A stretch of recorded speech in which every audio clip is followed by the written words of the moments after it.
Good evening. My name is Charles X. White, and the program is Public Affairs, Public Access. This evening, June the 9th, we will be talking to Corridors United, Paul Magaziner. The subject will be Metro. And for you to understand what we're going to be saying about Metro, we're dealing with discriminatory practices with the American Disabilities Act, noncompliance, violation of the 2003 transit referendum, the fare boxes, and also Metro Lift.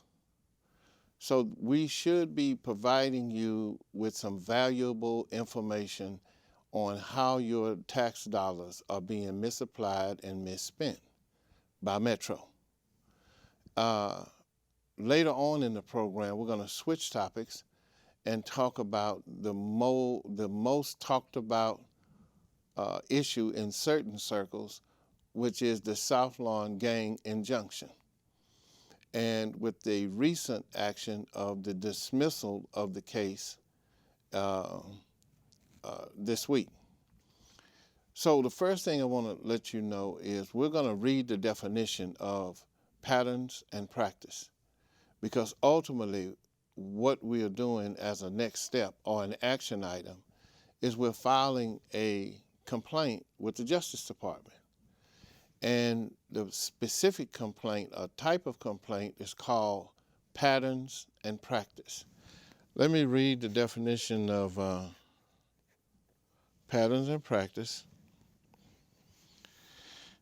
This definition is from the uslegal.com.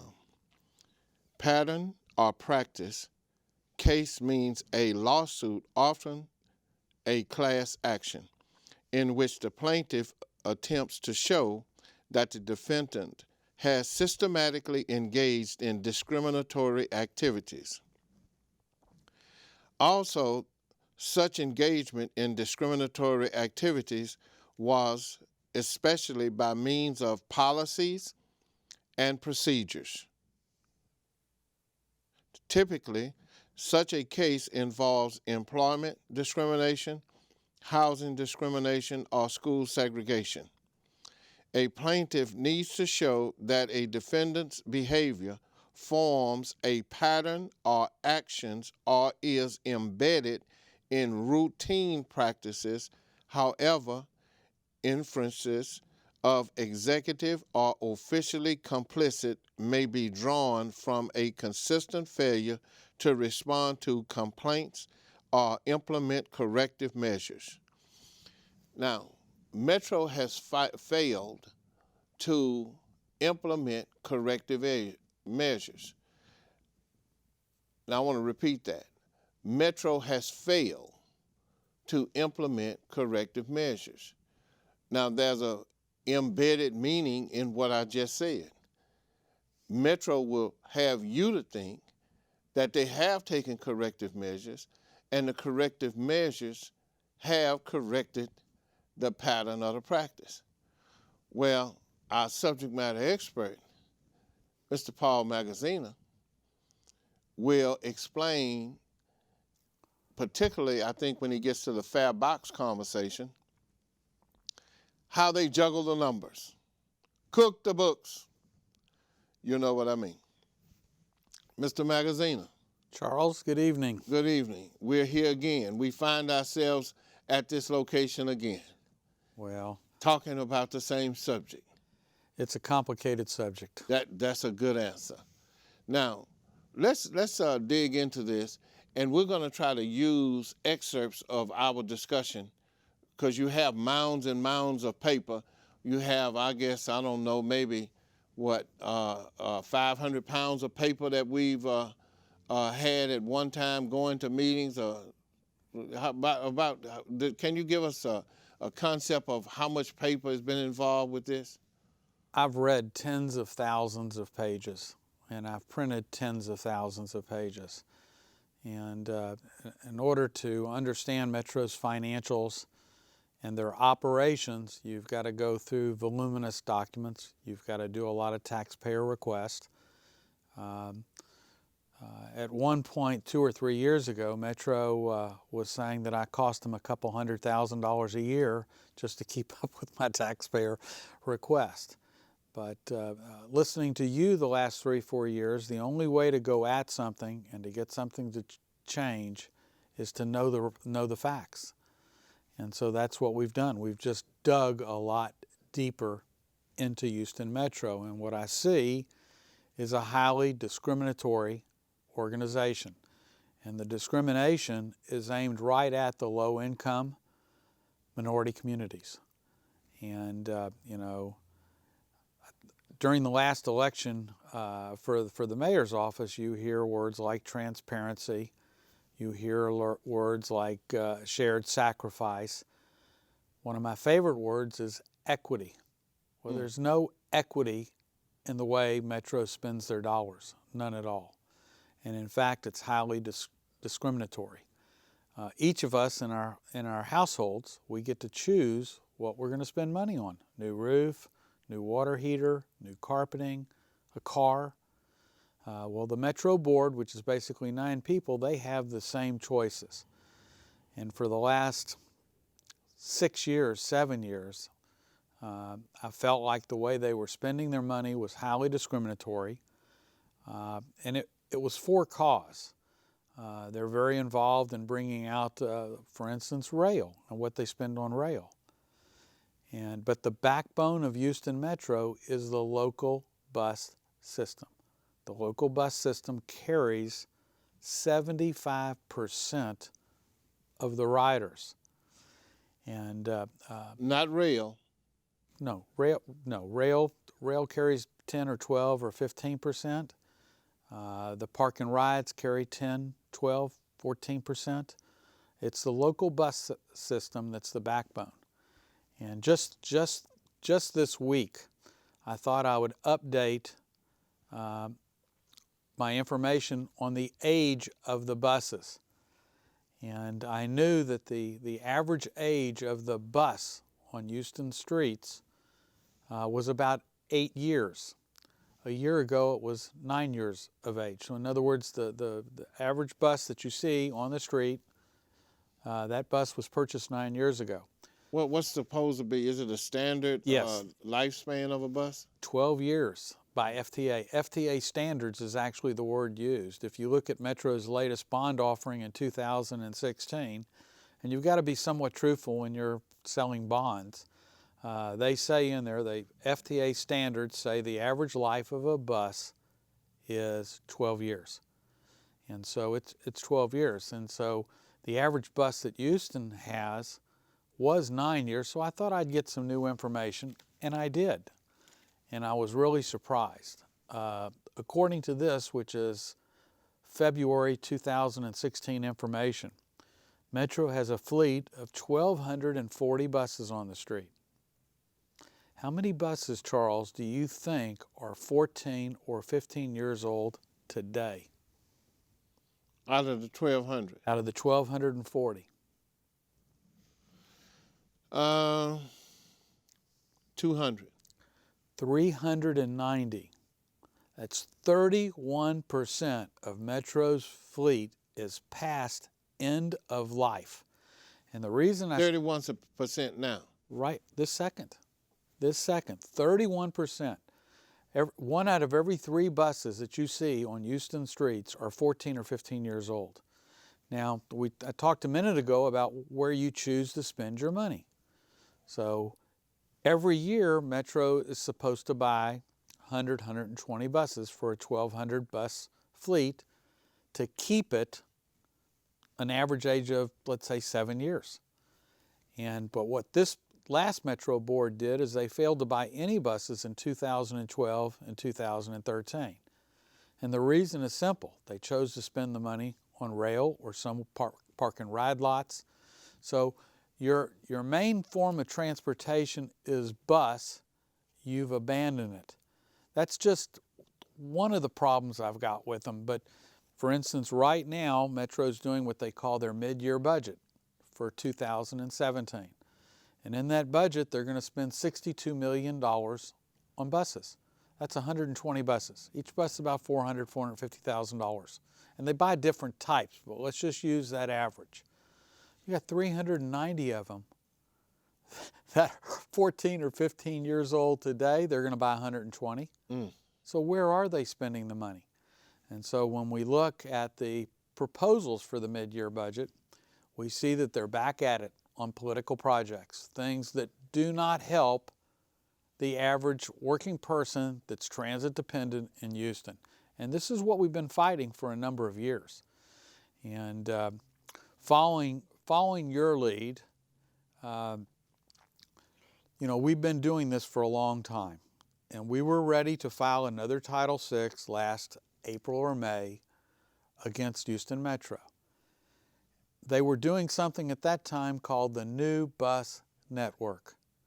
So they were going to take out the historic bus routes that everybody had ridden for the last 25, 30 years, and they change every 6 months, which is fine, modestly a little bit, some for the better, maybe some for the worst. They threw it all out on August the 26th. They threw it out, and they came up with something called the New Bus Network. The discrimination and the hardship, whatever hardship I thought they placed on bus riders in 2012 or 13 or 2011, they've doubled it or tripled it. How so? Because you can't get anywhere on the New Bus Network. If you lived in far northwest or far northeast Harris County, Metro's area is 1,280 square miles. It's not all within the 610 loop. It serves many different communities. But what they've done with this new plan is basically severely impacted transit in minority, low-income communities. And that's what I've been fighting against with you and the community breakfast for the last 5 or 6 years. And so what I decided last May is let's let this new bus network get started. Let's gather some information on it. I already know it's not going to work. From 5 or 6 or 7 years worth of watching Metro, being a businessman. Well, that may be a good name. What? Metro. Metro. Metro. Well, old Metro, which ended under Bill White, was so bad. When Mayor Parker came, that board for the last 6 years renamed themselves New Metro. They didn't want any association with the Metro that existed from 2004 to 2009. Within 6 months of New Metro, I was sending emails to the Metro board, "You're worse than old Metro." And so what's happened, it's like an avalanche. 2010, 11, and 12 were bad with their spending, but this new bus network has basically broken the straw of the camel's back. And so that's why we're going to move forward. And I wanted to give it a chance. I wanted to look at some of the numbers. The idea that they're not buying enough buses, 14, 15 years old, this is going to go off as a separate line item to the Department of Transportation and to the FTA. It's going to be a whole separate Title VI on their spending. But what we're going to be filing on this new bus network are two things. Metro, since 2009, has had an extremely discriminatory fare policy. And what they did in 2009 when they introduced their transit card, they had told people in public meetings at the Hyatt Regency, and I've got the transcripts from that, they were going to make no changes for cash-paying riders. That's what they told people. We have the transcripts. When they instituted, they changed Metro's fare policy. And so if you pay in cash on the bus and you need a transfer, you don't get it. The only way to get a free transfer on a one-way ride is to use Metro's Q card. If you or I go to Dillard's or Neiman Marcus or wherever we're going, we can use their credit card, we can use a Visa, We get the same thing. But not Metro. What they wanted to do is reduce the work maybe of their bus drivers, whatever their plan was. It penalized the bus rider. Austin, San Antonio, Dallas, you can get on the bus with cash and get a transfer, but not Houston, Texas. Not with the boards that the mayors have been appointing. So let me tell you, we filed 2 Title VIs on the policy in previous years. I got the last answer back, I think it was about September 2014. And the FTA told me in that letter, yes, it's discriminatory, but they would look at it in future years. Well, this new bus network is basically a grid transfer system. If you're starting out in far northeast or northwest or in east or in southeast Houston, you get on a bus and you're taken somewhere, then you have to get on another bus and then another bus. There's more transfers. And well, let's now you on a one-way trip, it takes the rider longer. Well, now you hit something. I wanna frame something, but I want you to flush out this transfer, and then when you flush that out, to show them the money dynamic in the transfer for the low-income person. And then once you show the audience or explain to the audience the low-income burden and how the rates have been raised, then I think I want to try to get to that On the ADA. On the new. But let me say this to the audience. Metro has had 2 different rounds of what they call community meetings. We attended one in Clinton Park, one in Pleasantville, one in Fidelity, one in Cashmere Gardens, one in Fifth Ward, one in Sunnyside. We attended about six of those meetings. And just so you can understand, they had maps of different bus routes. And the different bus routes of the maps that they had were the new bus routes.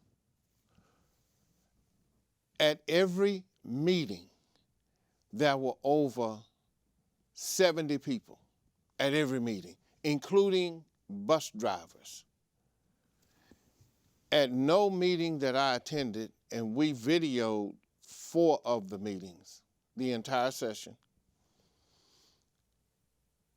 at no meeting did you not find that the ridership had a better working knowledge of the bus system than the people they had from Metro trying to explain the new bus system.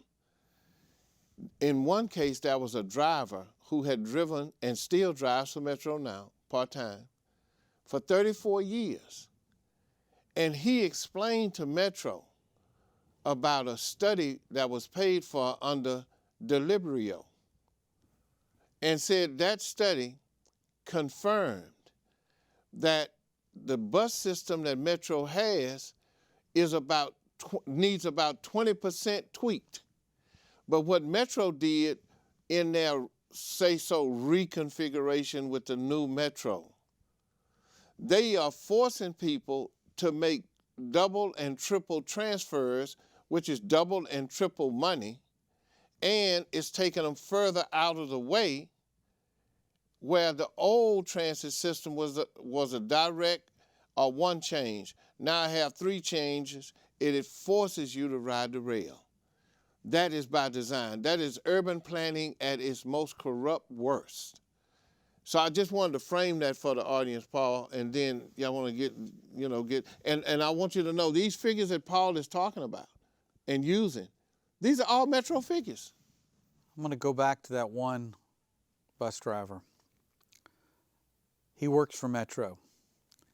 And the first time he appeared before the Metro board, he basically said, look, I don't care if you don't give my area. He really was was for his riders, for his community. He was really a great guy. I watched the Metro meetings on TV. He said, we don't mind if you don't give us any more service. We're not here for any more service, but please don't take away the service that we've got now. And tall, thin, 60-year-old African-American, terrific speaker. And one of the Caucasian Metro board members, when he got through talking about the new bus network, he said to him, "You're ridiculous." Oh, yeah. You're ridiculous. Yeah, I remember. But I want to go back to the money for a minute. Yeah, let's talk about that money. Because you and I and others have been screaming about their fare policy for the last 3 or 4 years, Metro instituted a pilot paper transfer program. They were going to test on the new bus network. They were going to test it. And they decided in November 2015 to end the test.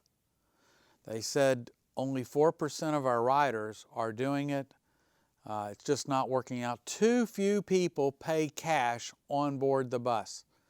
Now, what the board wasn't told, Metro top staff told all of the bus drivers, we're not going to put any signs up that there's free transfers.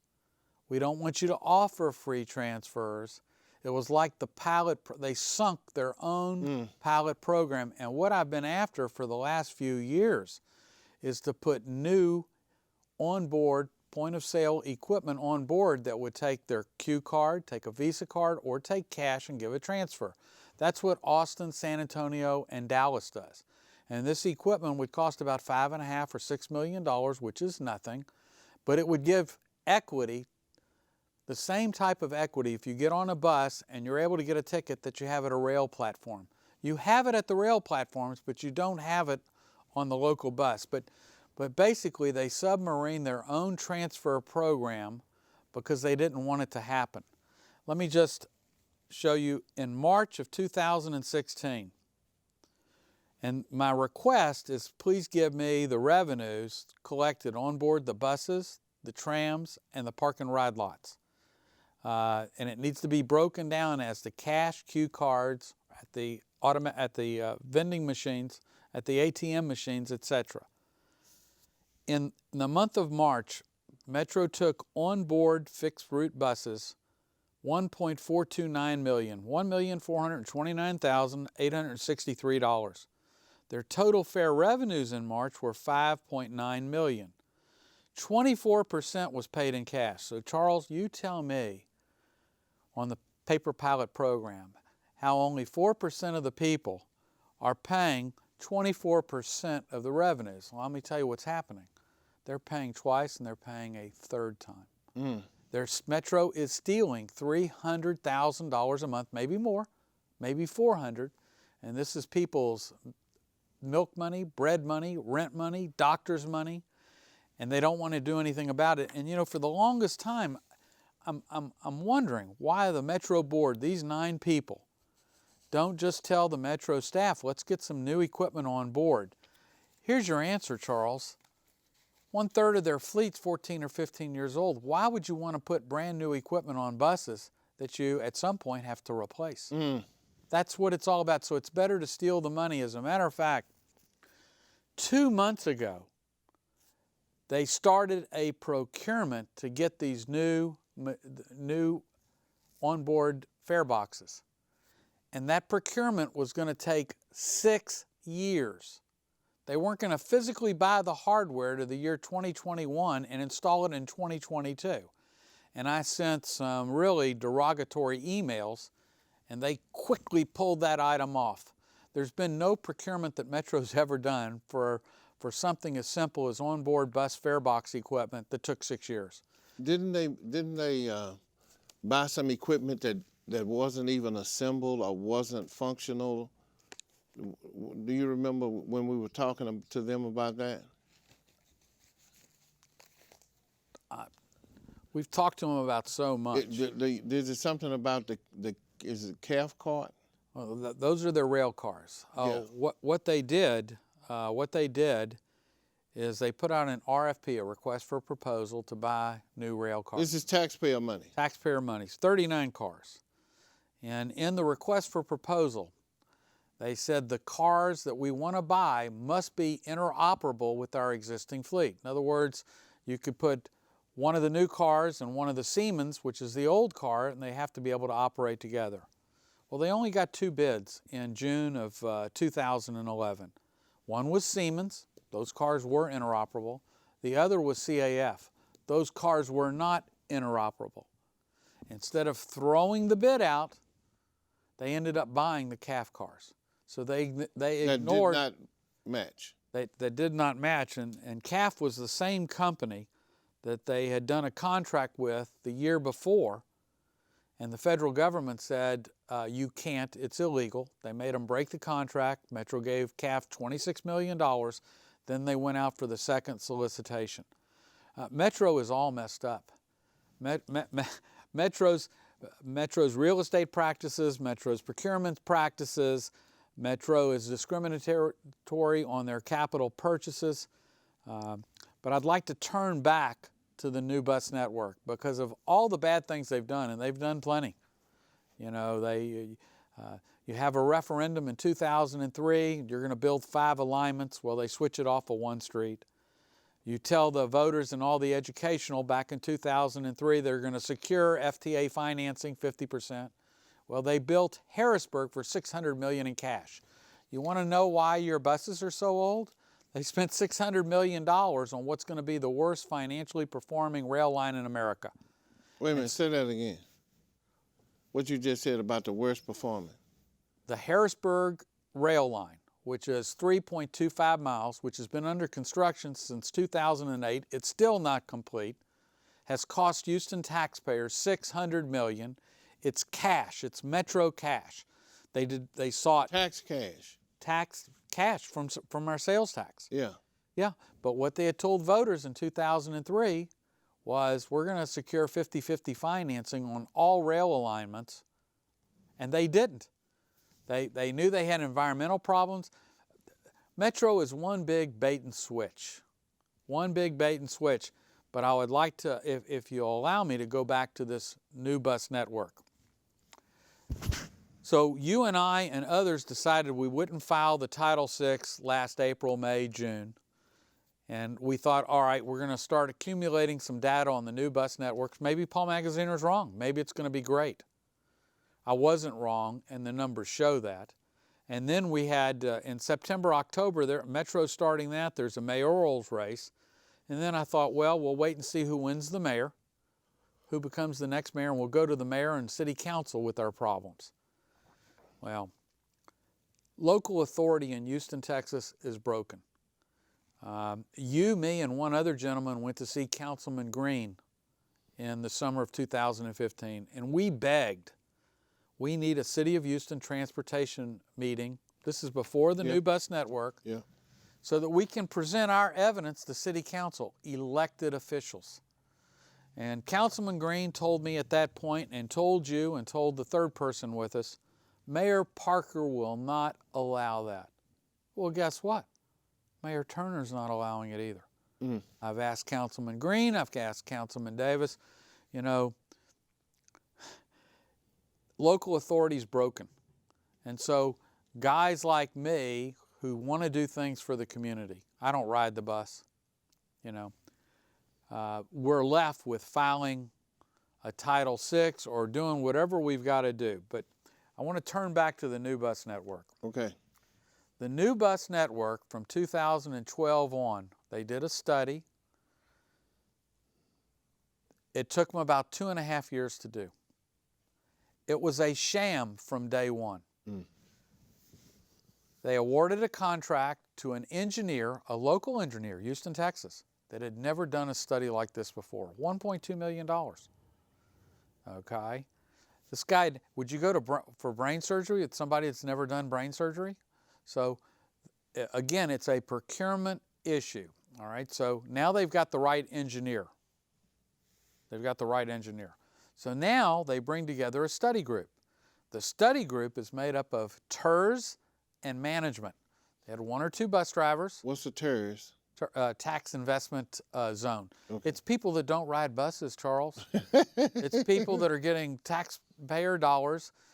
They're all of the TERS boards are appointed by the mayor of the city of Houston. I'm telling you. Well, when you said they had the right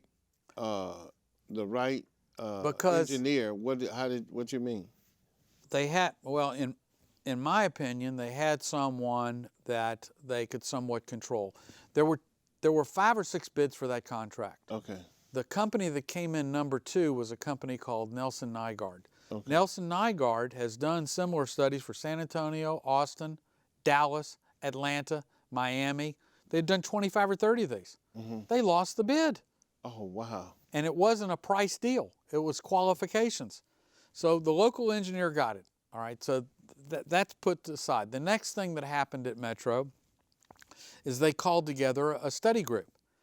And basically, one of the consultants for the local traffic engineer, they paid him $220,000. He comes in from Portland. He had written a book, sold 1,500, 2,000 copies on Amazon. It was one of the board members' favorite transit author. And so during these 4 meetings with people that do not ride buses, they convinced the TERS and the management, this is the engineer and the consultant, that it was in the best interest of Houston to change the walkability. Normally, worldwide, all over the U.S., Houston, the acceptable walking distance to transit, to the bus, is a 1/4 mile. Not in Houston, a 1/2 mile. Well, what kind of sidewalks, what kind of lighting, what kind of infrastructure we have in the fall? We've got 1,280 square miles. We don't even have good infrastructure on Richmond Avenue. Lower Richmond, there's no sidewalks. So when they changed a couple key matrices to the Metro system, they got it board approved. And then, so that part of the assignment's over. Then they went out and they had about 20 public meetings. At each of these public meetings, except for the last 3 or 4, they didn't even tell people what it was that they were going to get, because if anybody asked a question about that area, the answer was the board hasn't approved anything yet. So they wasted double talk for 1.5 years. All right, so then they finally come up with their plan. And I asked the FTA 6 months ago if they've ever gotten this document. This is Metro's April 2015 Title VI and Environmental Justice Analysis. God knows how much this thing cost Metro to put together. But if we can go to those 2 pages, if that's possible, yes, we've got them up. Let me get them out. Let me show you the little trick, Charles. Okay.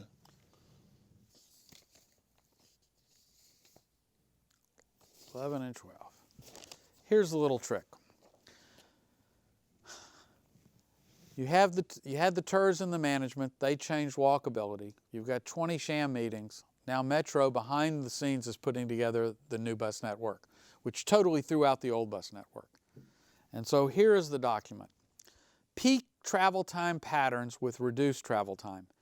In more than 61% of all travel time comparisons for peak travel patterns, the new bus network reduces the required travel time from the existing network. Well, let's just look at those 2 lines. The average person reads them, it's nothing. But I've read too many studies. Peak travel times. Peak travel is 2 hours in the morning and 2 hours in the afternoon. So what Metro ended up doing is creating a red line, which was frequent service. Those aren't in the low-income minority areas. A blue line, which was less frequent, and a green, which was really bad. Okay? So what they do is they created 500 trip synopsis from all of those using peak trips that occurred in far northwest, northeast, southeast Houston. Peak. The maximum number of buses that were going to serve that area. So for instance, on the not the red, but the green, let's say that the green particular bus is twice an hour, every 30 minutes. In peak, guess what it is in base, the rest of the 14-hour day? What? 1 bus.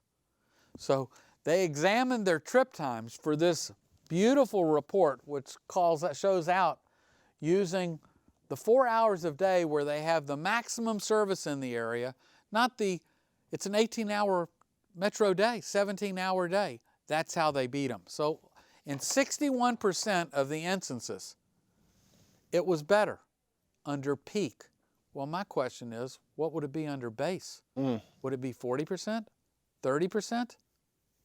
So the next page was even more interesting.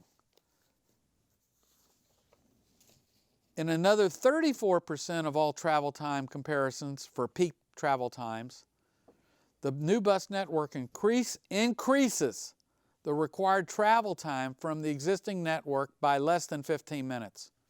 Well, let's talk about that. For 4 hours a day, according to their calculations, without wrecks, without traffics, it increases it 15 minutes. Well, best circumstances, that's basically 30 more minutes for that bus rider each day, isn't it? Yeah. But what would it be? What would it be under base? And then it goes on to say in 5% of all the times we looked at, it's more than 15 minutes. Here's the net effect of the new bus network. One of my employees, it increased her travel time an hour and a half a day. Hour and a half a day. She had to start 45 minutes earlier and she got home 45 minutes later. Horrible. So we saw this. I'm talking to people that ride the bus. I talked with you September, October. How many emails did I send the Metro board saying Paul Magaziner would pay for a on-board survey? Yeah. And I asked you, Charles, can you get me people on the street at the transit centers? And the survey I wanted to create was going to be 10 questions. And it didn't matter to me if the Metro board approved the survey questions. I wasn't trying to stack the deck. I'm going to pay for it. How many of them you wanted to do? What? A survey. I thought we needed at least 10 or 15,000 rider responses, 20,000. Right. It didn't matter. Right. Just put the people out there during the week and let's see what it is. Well, Metro Board Chairman Gilbert Garcia, Mayor Siegel, nobody responded. I'm offering to pay for it myself. You were going to help me. You were going to line up all the people. Yep. All right, well, guess what Metro did, Charles? What Metro always does. They did their own snapshot survey. 2,600 surveys were sent out. 1,300 of them to Park and Rides. Those are 1,300 riders I'm not really worried about, although the new bus network got worse for them as well. I'm worried about the impact on the local bus system, and especially Monday through Friday. Well, here's their survey snapshot, and I didn't put it up. 23%, according to their survey in November 2015, were very satisfied. Could those 23% have been the Park and Ride people? I think so. 24% were somewhat satisfied. Somewhat satisfied. 13% were neutral. 19% were somewhat dissatisfied. 20% were very dissatisfied. This is a horrible survey, Charles. It's a horrible survey. And they asked, well, why aren't you happy? The trip has lengthened, 29% of the responses. Frequency is too long, 20%. Remove or change my bus stop, 16%. The buses aren't on time. They've never been on time. So, Charles, we have to file the Title VI. We've got to get the feds in. We've got to get the DOT IG in. All we need to use, and all we're going to use, is Metro information, except we're going to point out to the FTA, here's what you need to look at. Here's what you need to come in and examine. Basically, what happened in 2012, everything was predetermined by 1 or 2 or 3 people as to what the new bus network is going to do. And oh, by the way, we're not going to put new fare box equipment on. We'll just make more money on our grid transfer system. If people won't use our Q card, we're going to charge them more. And my point to the Metro board is, some people may not have a wallet. Some people may live day to day. Correct. Some people may want to pay in cash. And I'll tell you who else is being punished along with this is any visitor that happens to get on the bus at the airport. They don't make change on these buses. They don't have a cue card. They don't sell these cue cards. Nothing is equitable. So, wait a minute. You're telling me that someone coming in to Houston, Texas from Intercontinental or Hobby Airport to the Super Bowl are going to get a rude awakening when they try to get on public transportation? well, the people that are coming in for the Super Bowl are not going to get. They're going to call Uber. They're going to get in a cab. They're going to have a limousine. My concern is the average visitor that comes in thinking that public transit in Houston is good. It's not. They're on a 14, 15-year-old bus one out of every 3 times. And they get on the bus with a $10 bill, and that driver's not making change. And I'm saying that's, Mayor Turner, if you're listening, sets the wrong example, completely wrong example. Metro did another survey. It's called a origin destination survey.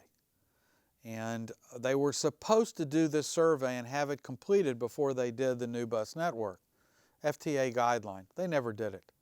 And the reason they didn't do the origin destination survey is because the results, they do it every 3 years, Charles. 2011, they owed it in 2014. Well, it just became public in February 2016. As a matter of fact, because of emails that I've sent, the Metro Board is actually going to see that survey in June. It's in one of their committee meetings. But let me tell you what that survey showed me, and it's really, and the 2011 as well. It asked people in the 2011 survey, how far do you walk to transit? And the answer was 2.83 blocks, which is 900 feet. Well, Charles, the TERS and the management associations, they changed it to half a mile, 2,600 feet. They don't ride the buses. Metro's broken, and I'd really hoped, we've got an African-American mayor that's very smart. We've got some strong African-American council people. In that survey they just got, Charles, what percentage of the bus is African-American bus riders?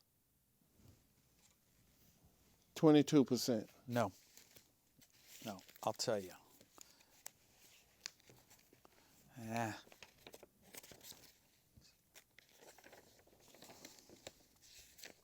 I just sent this to the Metro Board because they had never seen the survey, which is white is 16.36, American Indian is 0.03, 2 or more races is 4%, Black African American 38.26%, Hispanic Latino 18.88, Asian 6.27, Hawaiian Pacific 0.24, other 1.44. So let's see what these numbers tell me. We got 15-year-old buses. They've pulled bus service, this new bus network. It was rigged. We've pulled it out of low-income minority communities. We're giving them service basically once an hour. And then once the bus comes, they've got to go somewhere to transfer to another one and then transfer to another one. I don't know if we get any call-ins, but if anybody's listening and is a Monday through Friday, call in.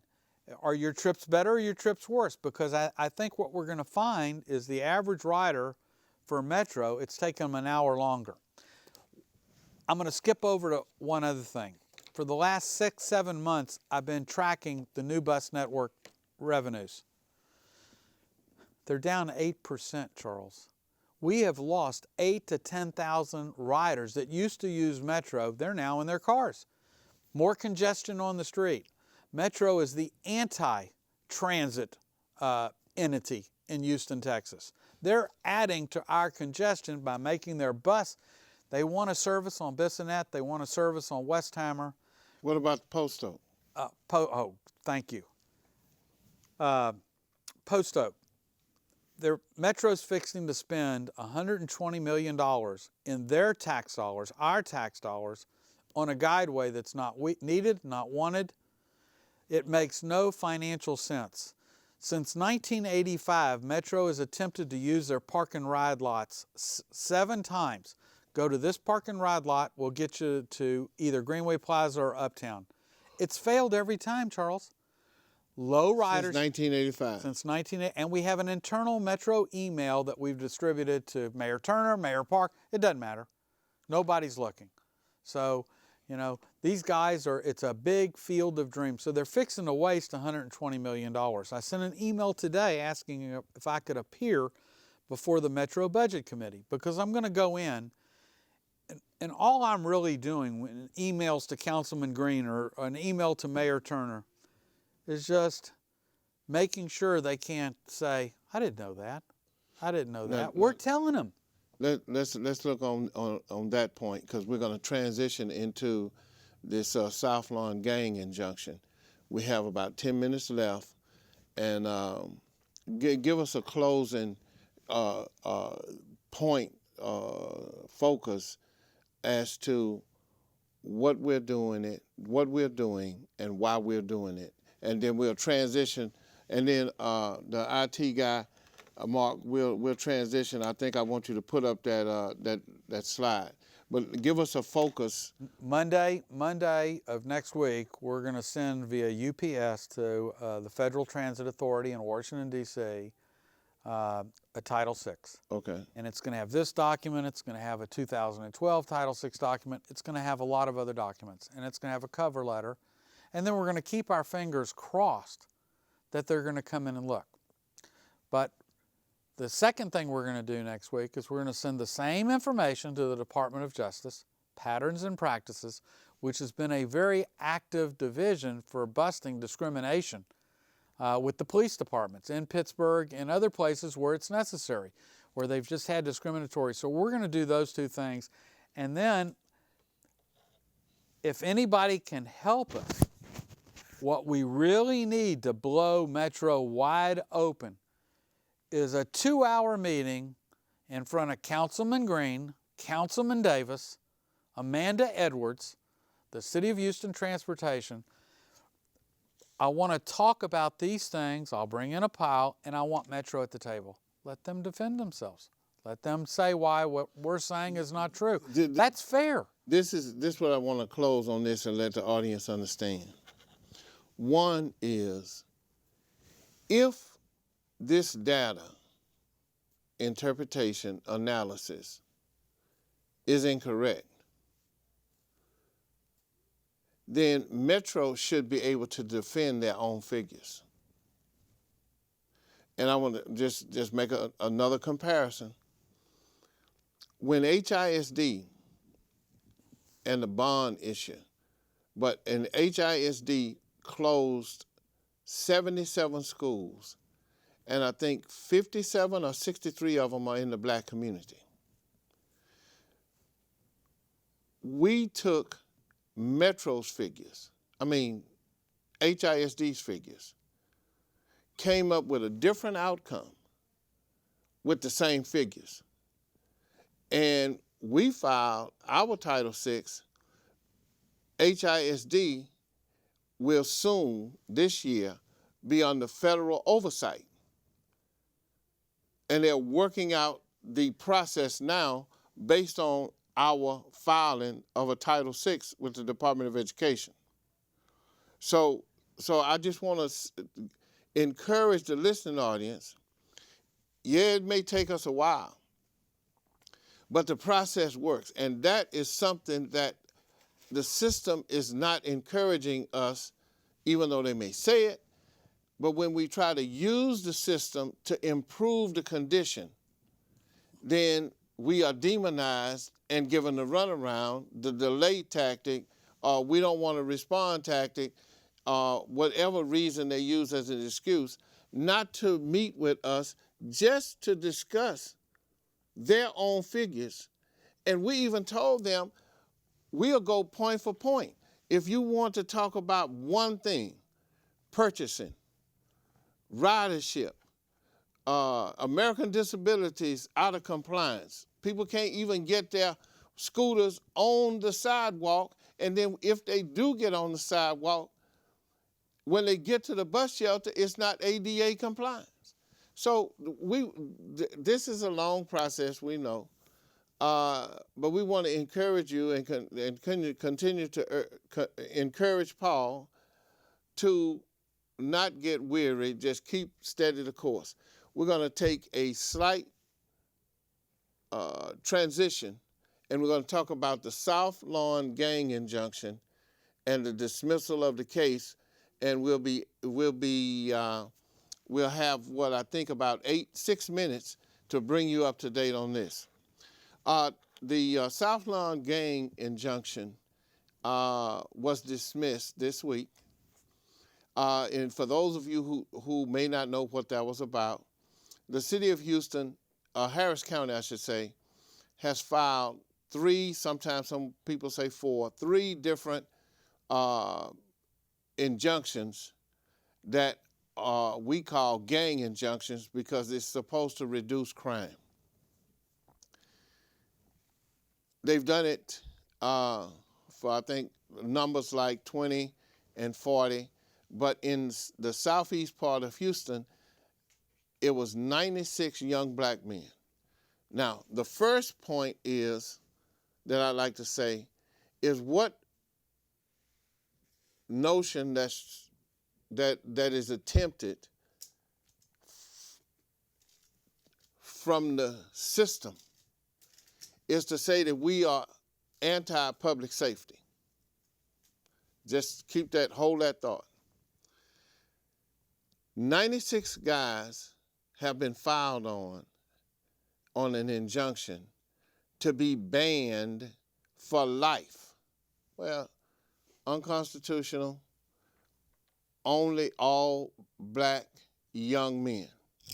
Every case that was filed only on young black guys. No other ethnic groups, nowhere. Discriminatory. Banned and unconstitutional, only black men, discriminatory. Basics. Now, I'm not a lawyer. I'm not trying to be a legal analyst. But in common sense and common terms to me, I can understand that. The case was filed in September 2015. And as of this week, it was dismissed. It was dismissed because we say the evidence was weak and public scrutiny.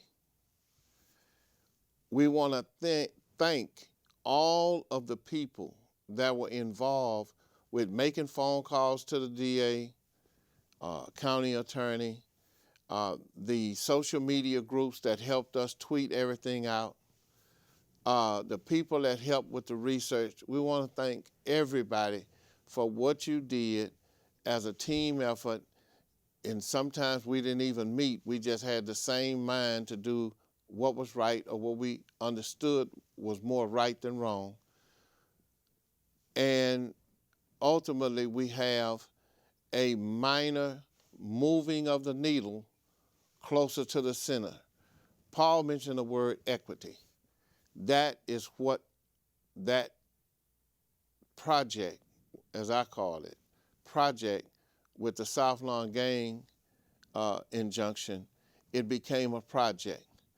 And because we were under the assumption and the research showed that we were more right than wrong, we kept fighting.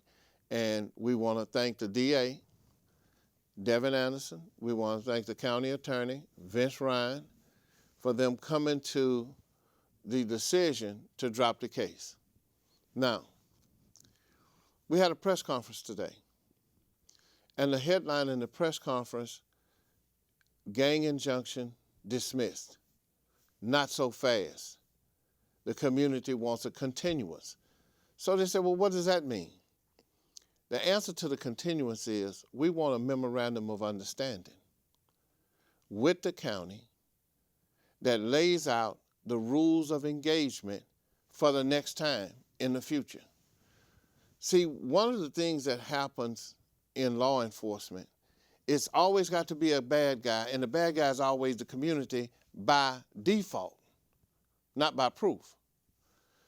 So if we can work out the rules of engagement for when these sensitive issues come up again, then it will reduce the opportunity of friction. Now, for an example, we could look at it as a threat assessment. You say, okay, what's the threat that we would be at odds with the district attorney or the county attorney, and the county attorney at odds with the community? Threat assessment is high. Why? Because there's no communication. There's no common ground, allegedly. There is common ground. The common ground is public safety. The inferred position of the county is that we are not pro-public safety. There's no research to support that. But they advance the notion that that's a fact.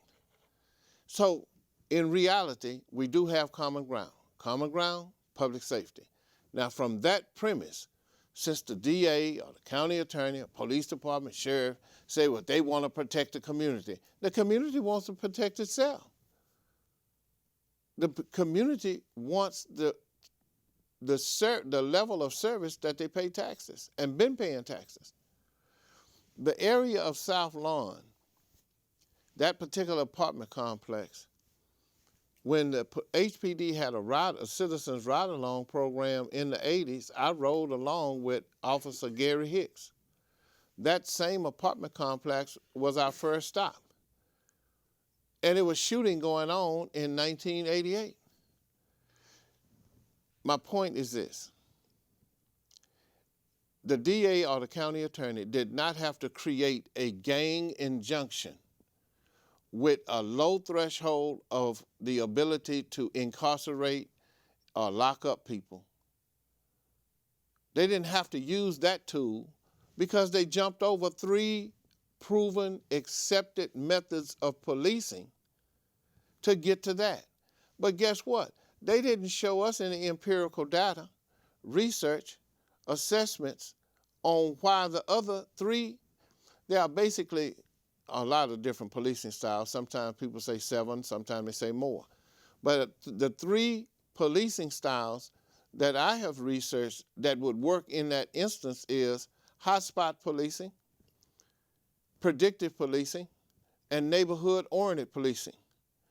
But you jumped over these 3 to get to and create a new strategy, not a policing strategy, but an incarceration strategy.